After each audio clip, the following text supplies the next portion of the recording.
My sister asked me for $4,000 for prom. Then I found out what my family really did. I was plating salmon when Mia, all eyeliner and entitlement, slid onto my bar stool like a TikTok ad come to life. "So," she sang, tapping her jeweled nails on the counter.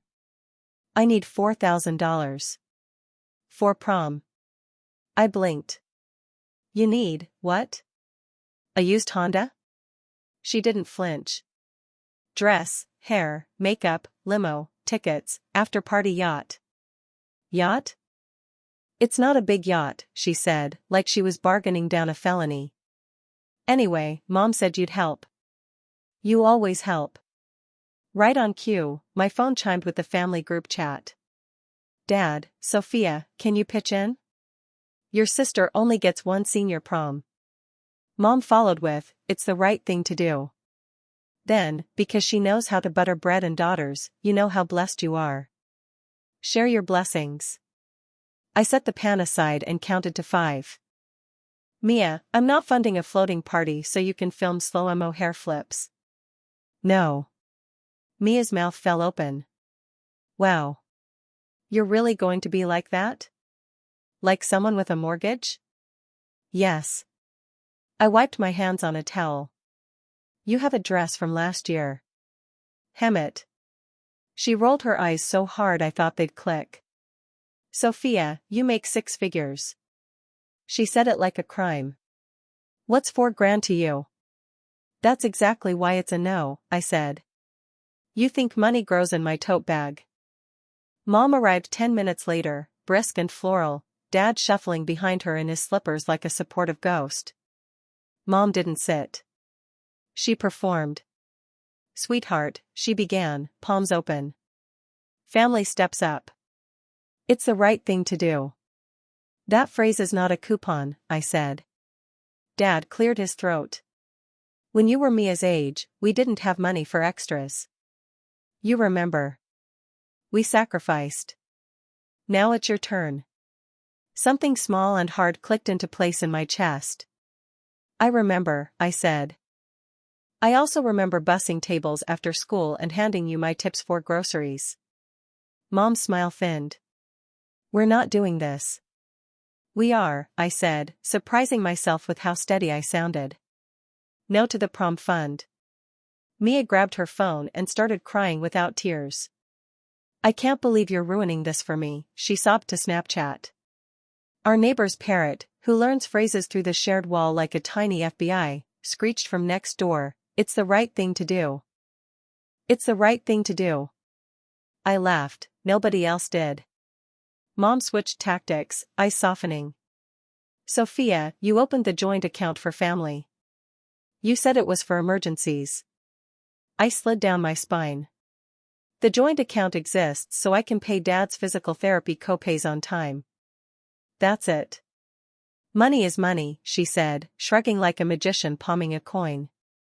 "It all goes to the same place in the end." "No," I said again, and this time it felt like a locked door. They left in a flurry of wounded sighs and perfume. I stood in my quiet kitchen, heartbeat eventually syncing with the clock. I washed the one pan, watered the basil, tried to swallow the guilt pellet lodged in my throat. Then my phone lit up with a text from the bank, alert, $5,000 transfer initiated from joint household, pending. For a second, I thought it was a delayed hallucination, like when you keep feeling your backpack after you set it down. Another ping, email confirmation. Then another, the push notification I'd forgotten I'd enabled when Dad had his stroke, and I opened the account so I could pay bills between hospital beeps and protein shakes. I clicked through, breath narrowing. The destination account name was unfamiliar. The memo line read, prom/MIA/NON refundable. My hands went cold. I hit call. Mom answered cheerfully, too cheerfully. "Honey. We were just talking about forgiveness. You moved $5,000, I said. "From the family money," she said, patient as a nursery teacher. "It's the right thing to do. Cancel it." "It's already pending," she said, and in the pause I heard Mia giggle, the click of ice in a fancy cup, Dad murmuring something about not making a scene. I ended the call. For a long beat, I stared at my reflection in the black microwave door, jaw set, eyes steady. Then I did what quiet, responsible daughters do when the ground tilts. I opened my laptop and logged into the account. And I started counting. The joint account had been meant as a safety net, not a bottomless pit. I'd opened it 2 years ago, when Dad's stroke left him half paralyzed and Mom called crying that she didn't know how to pay the physical therapist. I didn't think twice. I set it up, linked my payroll deposits, gave them access. It's just until things settle, I'd told myself. Now the screen glared back at me like a confession. Transfer pending, $5,000.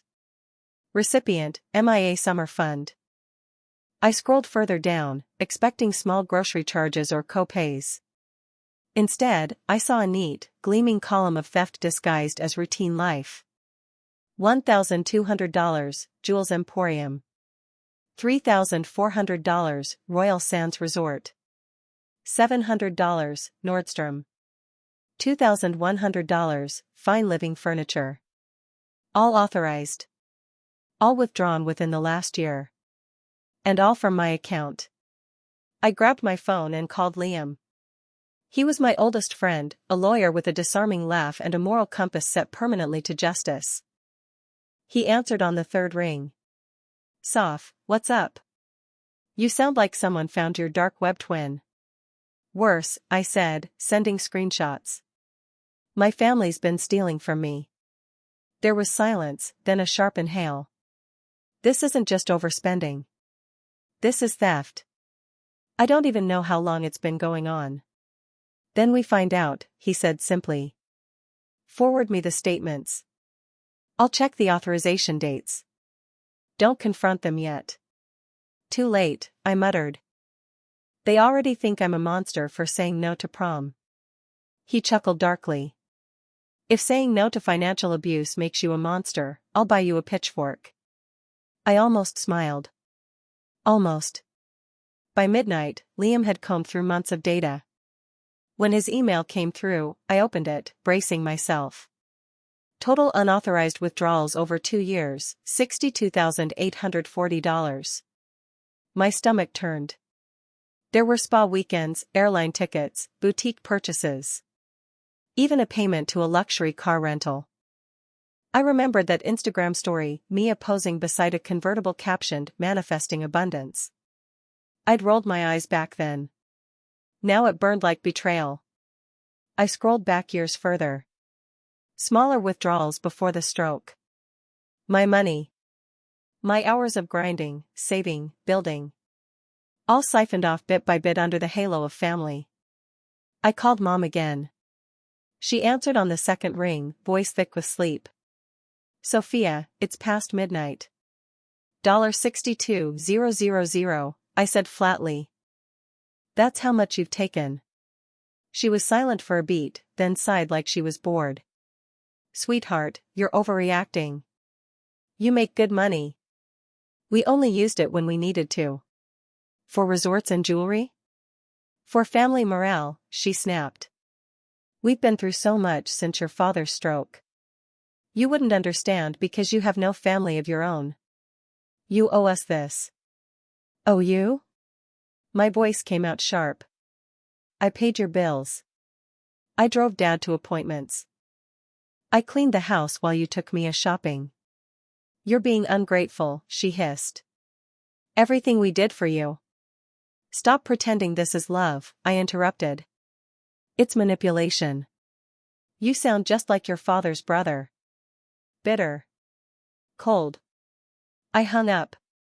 For a long while I just sat there, staring at my laptop screen, the bright blue digits like tiny electric knives. Somewhere in the background, the city kept breathing.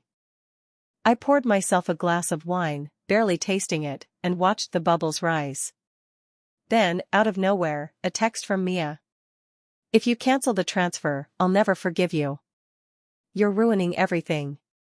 I typed back, good. Maybe I'll finally be free. The next morning, Liam sent me a single-line message. We can take legal action. Or, you can end it your way. And for the first time in my life, I wanted the ending to be mine. By morning, I was operating on caffeine and fury. I sat at my dining table, receipts and bank statements spread out like the crime scene of my own generosity. My phone buzzed nonstop, missed calls from mom, texts from dad, voice notes from Mia that started with whining and ended with rage. "You're seriously ruining prom for me. You're so controlling, it's scary. Mom says you've lost your sense of family." I muted them all. Liam arrived uninvited but with croissants. "Fuel for emotional warfare," he said, sliding into the chair opposite me. He wore that calm lawyer face, but his eyes were fierce. "You ready?" "As I'll ever be." He flipped open his laptop. "Okay. We'll treat this like an audit. I'll cross-reference transactions with bank authorization codes. You check your calendar, see where you were when these were made.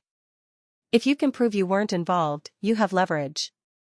We started working through the list. The first surprise came fast. $1,200, Jules Emporium, January 14th. That was the day I was in Miami for a client presentation. Receipts showed I'd checked into my hotel at 7 a.m., flight at 5 a.m. There was no way I'd been anywhere near Jules Emporium. "Perfect," Liam said, marking it red. "Unauthorized." Next, $2,500, Cloud Spa and Wellness. That one made me laugh bitterly. "That was Valentine's weekend," I said. Mom posted a picture of her and dad in matching robes. Captioned, "Self-care keeps love alive." I thought it was a promo photo. Liam raised an eyebrow. "You're telling me your parents used your money for a couple's retreat?" Apparently self-care includes theft. The deeper we went, the more surreal it became. Flights to Hawaii. Designer handbags. $3,800 in consulting fees to a company that turned out to be Mia's friend's Etsy store. And the worst part, I'd missed it all. Too busy working, too trusting to notice. At noon, my phone rang again, Dad this time. I hesitated, then answered. "Pumpkin," he started softly, the old nickname scraping against my ribs. "I know you're upset, but you're taking this too far. Your mother just panicked." "Dad," I said quietly, "do you know how much was taken?" "I don't keep track of that stuff." "You've always been good with numbers." $62,000. He exhaled through his teeth. "That can't be right." "It's right," I said. "You signed off on some of it." There was a long silence, then a weary sigh. "You don't understand, sophomore. When you grow up poor, and then your kid makes it, you think, finally, the family made it. It's not about stealing. It's about sharing." "Sharing implies consent," I said. "I didn't consent." "You wouldn't have said yes if we'd asked." "That's the point." He groaned. "You've changed." "No, Dad. I just stopped letting you spend my piece like it's pocket change." He hung up. Liam looked at me from across the table. "You okay?" "I think so," I said, though my hands were shaking. "It's weird. I'm not even sad. Just done." He nodded. "That's not apathy. That's clarity." Later that evening, I made a decision. I scheduled a meeting with the bank to close the joint account. But before I could sleep, a new email appeared from the bank's fraud department, one I hadn't expected. Alert, large transfer reversed. Destination account flagged for suspicious activity. I clicked the attachment. It wasn't just my family's name tied to it. There were 3 linked accounts, my parents', Mia's, and a fourth one, Henderson Realty LLC. My heart skipped. That was my uncle's business, the one Mom always swore she had no contact with since the inheritance fight. I stared at the screen. What if this wasn't just about prom money? What if this had been going on for years, a network of family favors built entirely from my paycheck? Liam leaned over my shoulder, reading the name. "Henderson Realty," he muttered. "Why does that sound familiar?" Because, I said, voice trembling, that's the uncle Mom swore never to speak to again. And just like that, the story of a spoiled sister and a stolen prom became something much bigger, a family secret worth $60,000 and counting. The next morning, I walked into the bank like I was walking into battle, in heels, with a folder full of proof and a pulse that could break glass. The branch manager, a polite woman named Karen, of course, smiled too brightly when she saw me. "Miss Bennett. We received your email about irregular transfers. Please, come in." I sat across from her while she clicked through her screen. "We've reviewed the flagged transactions. You're correct, the funds from your joint account were repeatedly transferred into sub-accounts linked to other family members. One of those accounts," she squinted, "belongs to Henderson Realty LLC. Can you confirm when that connection started?" I asked. She scrolled. "Looks like, wow. 3 years ago. The first transfer was $800, labeled loan repayment. Then consistent monthly deposits." I frowned. "I never authorized any of that." Karen glanced up, concern flickering in her eyes. "Technically, since it's a joint account, any authorized user can initiate a transfer. So my parents have been funneling my money to my uncle under a business name for years?" She hesitated. "I can't comment on intent, but, yes." I thanked her, closed the account on the spot, and walked out into the crisp November air. It felt like closing a wound. But as soon as I reached my car, my phone rang. "Mom." I shouldn't have answered. But I did. "Really, Sophia?" she snapped. "The bank? You had no right to humiliate us like that." "You've been sending my money to Uncle Rick," I said flatly. "Care to explain?" Her voice sharpened. "Watch your tone. Your uncle helped us when your father had his stroke. We owed him. So you paid him back with my money?" "We're family," she yelled. "You wouldn't have what you have if it weren't for us. You owe us everything." "I owe you gratitude," I said, "not a blank check." There was a beat of silence. Then Dad's voice in the background, "Let it go, Janet. She's made up her mind." Mom hissed something I couldn't catch, then snapped, "Fine. Take your precious money. Don't come crying when you're alone." "I'm not crying," I said, and hung up. I sat in my car for a long time after that. The city hummed around me, busy and indifferent. Somewhere, I imagined Mia trying on dresses bought with stolen cash, Mom ranting to anyone who would listen, Dad pretending not to see. Then my phone buzzed again, a text from Liam. "Need you to see this. Check your email." I opened the attachment. It was a document, an account statement from Henderson Realty LLC. Liam had managed to access public business records. The transactions matched mine, but the kicker was the memo lines. Loan from Sophia Bennett. Gift from Sophia Bennett. Repayment deferred indefinitely. I felt sick. They weren't just stealing, they were laundering it to make it look legitimate. That night, I drove to my parents' house. For once, I didn't call ahead. I walked in through the unlocked front door, the same way I had 1,000 times before, except now, the air felt heavy, thick with something that smelled like guilt. Mom was at the dining table, flipping through magazines. Dad was watching TV. Mia, of course, was scrolling on her phone. "Hey," I said. Calm. Controlled. They all looked up, startled. Like I was the intruder. "We need to talk," I said. "About Henderson Realty. About the transfers. About how you've been using me as your personal ATM." Dad groaned. "Sophia, not this again." "I have proof," I cut in, dropping the folder on the table. "Bank statements. Signatures. Dates. Your names. Uncle Rick's company."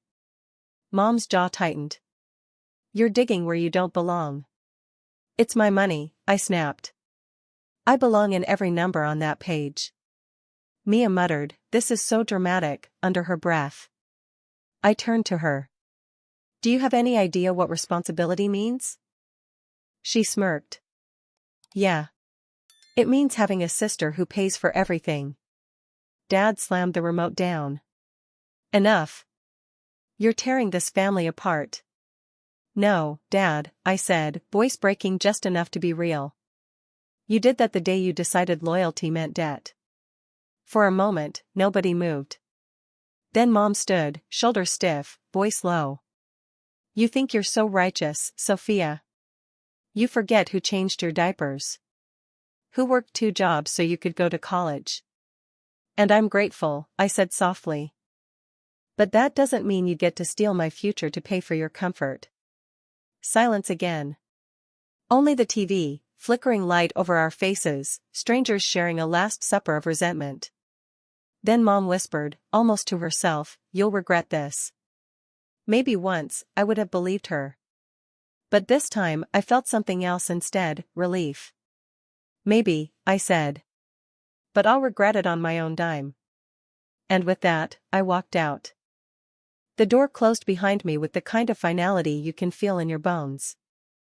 And for the first time in years, I didn't feel like a daughter. I felt like me. The next few days were a blur of muted phone calls, unanswered texts, and one unforgettable visit from my mother's wrath wrapped in a silk scarf. She showed up unannounced at my office, all trembling indignation and perfume. My assistant buzzed me, whispering, "There's a woman here who says she's your mother, and she's crying?" Of course she was. When I stepped into the lobby, Mom stood near the reception desk, holding a folder. She had that look, half-wounded dove, half-courtroom actress. "Sophia," she said softly, "you've embarrassed this family." "By closing my account?" I asked. "Or by discovering that you used me to fund your brother's business?" She pressed a hand dramatically to her chest. "That money was help. You have so much, and Rick needed it to keep the family afloat." "The family," I repeated, "or his real estate vanity project?" Her lips tightened. "It's all the same. You wouldn't have your success without the foundation we gave you." There it was, the script. The one I'd heard since childhood, polished and rehearsed. I was the lucky one, the grateful one. The one who owed them because I'd made it out. "Mom," I said quietly, "you didn't give me a foundation. You gave me guilt. And I built everything despite that." Her expression flickered. "You've changed," she murmured, "just like Dad had said." "I've grown," I corrected. "That's what happens when people stop being controlled." She thrust the folder at me. "Your father wants to work things out. He's not well, Sophia. Do you really want to stress him more?" There it was again, emotional blackmail and pastel wrapping. "Tell Dad I hope he gets rest," I said, handing the folder back. "But this isn't negotiable." Her voice dropped, trembling. "We might lose the house." "That's not my fault." Her face hardened. "If you had a heart." "I do," I said. "That's why I'm finally using it for myself." Her eyes filled with tears, but they were the kind that came without sadness, the weaponized kind. She turned and left, but not before whispering to my assistant, "She wasn't always like this, you know." As if I were some ungrateful stranger who'd been replaced by a colder version of myself. That night, Liam came over again with takeout and wine. "So," he said between bites, "how bad was the ambush?" "She's losing her Oscar next year," I muttered. Tried guilt, nostalgia, and Dad's health all in one scene. He leaned back. "Classic. They're flailing." "I know." I sipped my wine. "But it still hurts. Every time they twist it around, a part of me still wants to fix it." "That's because you're decent," he said. "And they count on that." We sat in silence for a moment before he pulled out a printed document. "Also, new development. Your uncle's business? It's going under." I blinked. "What?" "Filed for bankruptcy last week. They overextended on loans, defaulted on 2 properties. If your mom was funneling your money there, it's gone. Every penny." The room tilted slightly. Not from shock, from clarity. So they used me to keep the illusion alive, I murmured. While their family legacy crumbled. He nodded. It's a pattern. They've been propping up each other's mistakes with your success. The next morning, I woke up to a voicemail from Dad. His voice was weak, weary. Pumpkin, I know you're angry. But your mother's scared. Things aren't good financially. Just think about what family means, okay? I deleted it before it could finish. But the strangest thing happened that week. I felt lighter. I slept through the night. I went to yoga without checking my phone mid-pose. My apartment, for once, was quiet, no guilt echoing in the corners. Until Friday. When I got home, the building manager stopped me. Hey, Sophia. You expecting movers? Your parents were here earlier.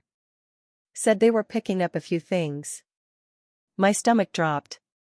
What things? He handed me a slip of paper. They used a spare key. Said they had permission. I sprinted upstairs. The apartment door was still locked, but inside, the jewelry box my grandmother left me was gone. So was my MacBook, and the envelope with cash I'd saved for a trip to Paris. I called Liam. They broke in. He didn't even sound surprised. File a police report. Right now. I can't believe I stopped mid-sentence. I could believe it. That was the problem. He sighed. Soph, this isn't a family anymore. It's a liability. As I hung up, my phone buzzed again. A message from an unknown number. You shouldn't have made us desperate, Sophia. You brought this on yourself. My hand shook, but my voice didn't when I whispered to the empty room. Okay, Mom. Game on. The police came that night. 2 officers stood in my living room, jotting notes while I pointed out what was missing: the jewelry box, my laptop, the cash. The younger officer asked gently, "You're sure it was your parents?" I nodded. They told my building manager they had permission. They didn't. He frowned. Do you want to press charges? I hesitated. The question hung there, thick with implication. Press charges, against my own parents. I felt the floor tilt beneath me. I don't know, I said. The older officer glanced up from his notepad. You don't have to decide tonight. But they broke into your home. That's serious. They left after taking photos and fingerprints, promising to follow up. I sat on my couch afterward, staring at the blank space where my grandmother's jewelry box had been. It wasn't about the items, it was about the line they'd crossed. There was no going back from that. Liam arrived 20 minutes later. No questions, just quiet presence. He found me still sitting in the dark. They filed a police report, I murmured. Do you know what that means? My own parents are suspects. He sat beside me, elbows on knees. Soph, they made that choice. Not you. I keep thinking, if I'd just sent Mia the money, maybe none of this would have happened. He turned to me sharply. That's what they want you to think. Every time you draw a boundary, they find a way to make you feel responsible for their reaction. That's not love, that's control. I wanted to argue, but the truth was suffocatingly clear. The years of "you're the mature one, help your sister, it's the right thing to do." I'd been conditioned to say yes. To sacrifice. To bleed quietly. Do you think they'll actually face consequences? I asked. If you let them, he said. But I think the real question is, do you want them to? The silence that followed felt like standing at the edge of a cliff. That weekend, I decided I did. I spent 2 days collecting evidence, photos, bank transfers, screenshots of texts where Mom admitted using the account. Liam helped me file an official complaint. The detective assigned to my case called Monday morning, saying they'd contact my parents for questioning. By Tuesday, Mom's voicemail arrived, trembling, furious. I can't believe you drag your own family through this. Do you want your father to die of stress? Is that what you want? After everything we did for you? I didn't respond. But later that day, I received another message, this one from Mia. You're disgusting. Everyone's talking about how you ruined our family. You've always been jealous of me. Congrats, Sophia, you finally got attention. I stared at the screen, heart steady. For the first time, I didn't cry. I just deleted it. That night, Liam came over with takeout again. The police might contact you for a statement, he said between bites. You okay with that? I nodded. Yeah. Actually, I think I'm more than okay. He smiled faintly. You look lighter. I feel lighter, I said. Like I finally exhaled after holding my breath for 10 years. I went to bed early, and for the first time in months, slept without nightmares. But peace, it seemed, was short-lived. The next morning, I woke to find my name trending on Facebook, thanks to my mother's latest public post. Some children forget where they came from. Some think money replaces family. Pray for those who lose their way. Hundreds of comments. Family, friends, neighbors, even relatives I hadn't spoken to in years, all chiming in. Sophia was always so selfish. Can't believe she'd do that to her parents. Money changes people. And then, one lone comment, from someone I didn't recognize. You don't know the whole story. My chest tightened. Maybe I wasn't as alone as they wanted me to believe. I took a screenshot, smiled faintly, and whispered to myself, let them talk. Because this time I wasn't playing defense anymore. I was about to take back everything they'd stolen, money, peace, and power, one piece at a time. The Facebook post spread like wildfire. By noon, I had 5 voicemails from distant cousins I hadn't spoken to since college, all parroting the same line, we're so worried about your mom. No one asked if I was okay. Of course they didn't. I was the villain in the family's favorite genre, the ungrateful child. At first, I wanted to crawl under a rock. My phone buzzed nonstop, the group chat exploding with accusations and passive-aggressive prayers. Then Liam called. Don't look at the comments, he said immediately. They feed off your reaction. I groaned. It's like watching a car crash in slow motion. And I'm the car. He chuckled. Then stop driving through the fire. Let them exhaust themselves. Truth's on your side. I wanted to believe that. But online, truth moves slower than gossip. By the end of the week, the fallout had grown uglier. My parents' friends started messaging me, some begging me to make peace, others accusing me of ruining a good man's reputation. My father, apparently, had been telling everyone that I'd stolen from them, not the other way around. The absurdity made me laugh. They're rewriting history faster than Netflix greenlights true crime shows, I told Liam. He grinned.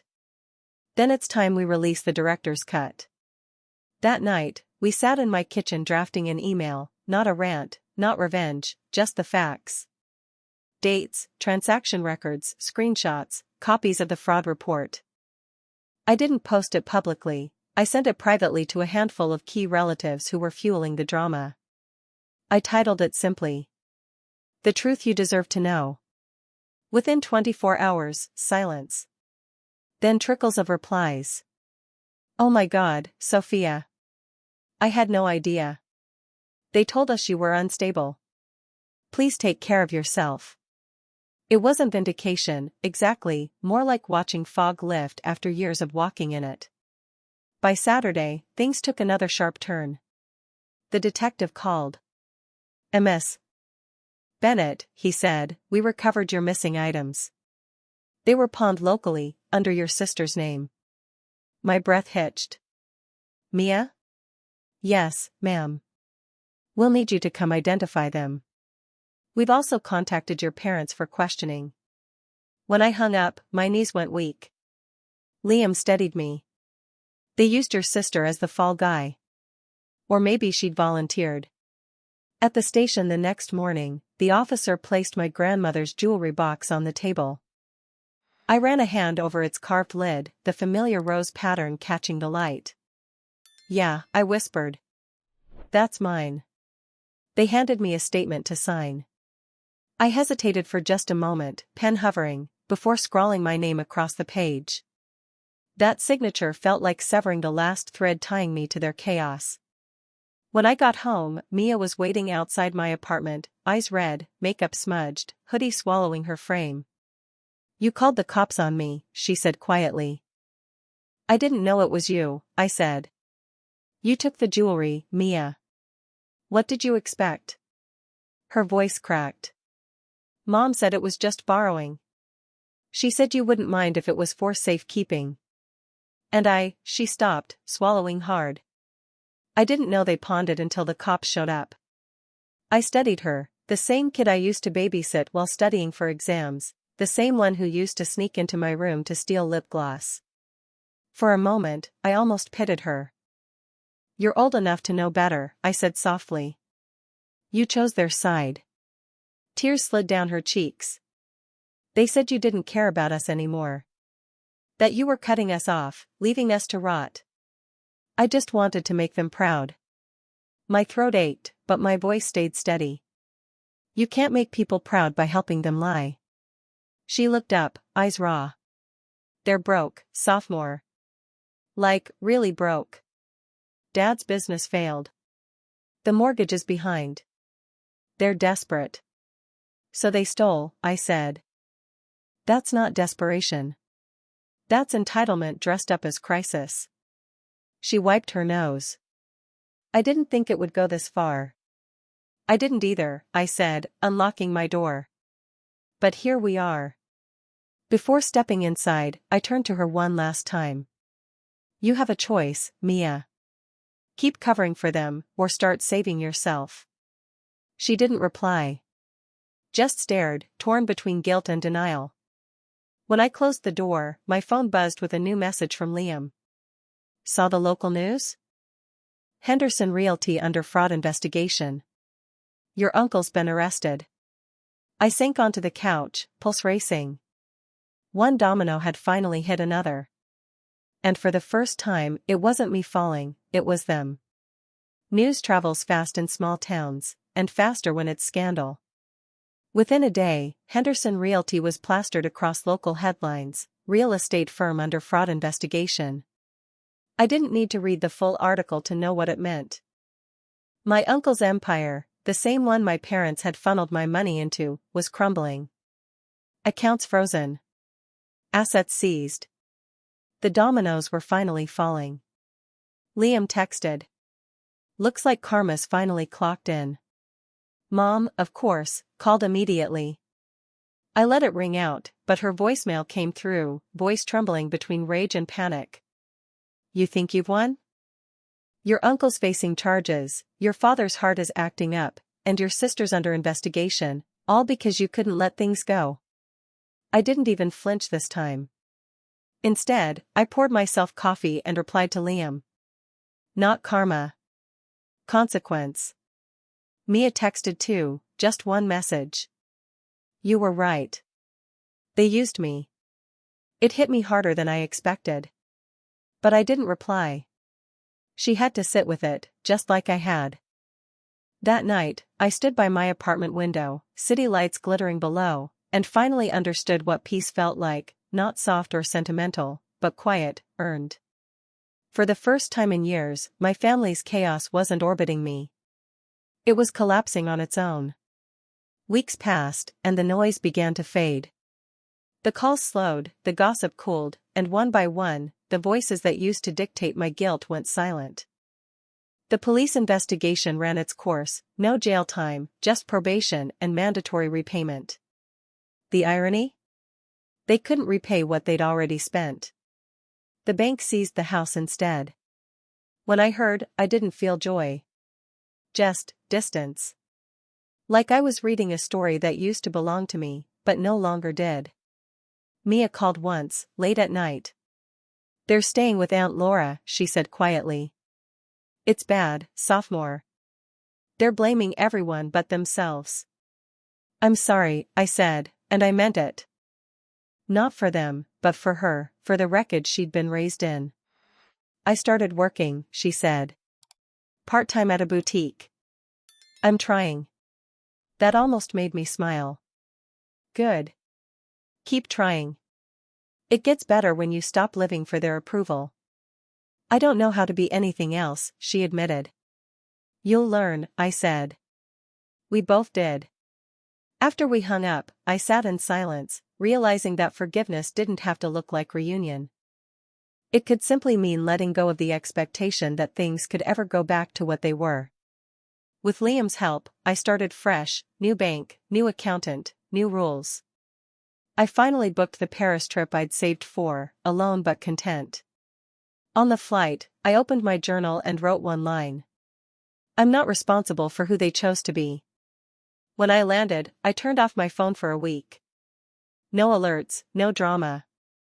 Just me, walking through narrow streets, breathing air that didn't taste like obligation. By the time I came home, the world had shifted slightly. My parents' Facebook page was gone. My uncle's company had vanished. And my peace, my hard-earned, fragile peace, remained. That night, Liam came over with champagne. To freedom, he said, raising his glass. I smiled. To boundaries. We clinked glasses. For once, I didn't feel like I was rebuilding from ruins. I was building something new. Spring arrived quietly, the way healing does, not with fireworks, but with soft mornings that don't hurt anymore. My apartment was full of sunlight, my basil plant had finally revived, and my phone stayed blissfully silent. No guilt-laced texts, no veiled demands. Just peace. One Sunday, while sorting through old files, I found the joint account paperwork, the signature line where I'd once written my name so carefully, trying to be helpful. I almost laughed. That naive version of me had believed love meant sacrifice. I folded the document, slid it into a folder labeled lessons, and put it away. Later that day, Mia called. Her voice was steadier this time. I got accepted to community college, she said. I'm paying for it myself. I thought you should know. I smiled into the phone. I'm proud of you, Mia. She hesitated. I'm sorry, sophomore. For everything. I didn't understand before. I know, I said softly. Just promise me you'll keep understanding, even when it's uncomfortable. We didn't talk about mom or dad. Some silences don't need filling. When we hung up, I realized something gentle had settled in my chest, not forgiveness, exactly, but freedom from needing it. Months later, I met Liam for coffee. He was all easy smiles and warmth, like always. So, he said, you finally seem happy. I am, I admitted. It's weird, right? Peace feels strange after so much noise. He grinned. That's how you know it's real. I told him about my next step, starting a mentorship fund for young women launching small businesses, the kind of support I'd never had. If I'm going to give, I said, I want it to be to people who'll build, not take. He raised his cup. To Sophia 2.0, the unbreakable edition. I laughed. To saying no, and meaning it. That night, as city lights shimmered outside my window, I finally understood, family without boundaries isn't love, it's dependency dressed up as devotion. And strength isn't staying for their comfort, it's walking away for your own. For the first time, I wasn't the provider, the fixer, or the scapegoat. I was just me. And that was enough.